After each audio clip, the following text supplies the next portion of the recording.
کا طواف کیا جائے تو دلیل قرآن میں موجود ہے، بیت اللہ کا طواف کیا جائے تو دلیل حدیث میں موجود ہے، لیکن بابے کی قبر کا طواف، لال شہباز کی ڈھیری کا طواف، اس کی دلیل نہ قرآن میں ہے نہ محمد کے فرمان میں ہے صلی اللہ علیہ وسلم۔ وَأَن تَقُولُوا عَلَى اللَّهِ مَا لَا تَعْلَمُونَ، یہ حرام ہے کہ تم اللہ کے ذمہ وہ بات کہو جس کا تمہیں شعور نہیں، علم نہیں۔ ایک تو یہ جرم کہ پیروں کی ڈھیریوں پہ، بابوں کی قبروں پہ عبادت کرنے کا عمل شروع کیا، اس کو حج کا نام دیا، اور پھر اگلا جرم علماء سو کا ٹولہ جب لوگوں کو قبر پرستی کی طرف بلاتا ہے، بابوں کی قبروں کی طرف بلاتا ہے،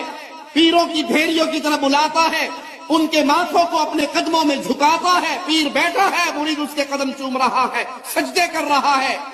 اپنی پیشانی کو جو خالص اللہ کی عبادت کے لیے پیدا کی گئی تھی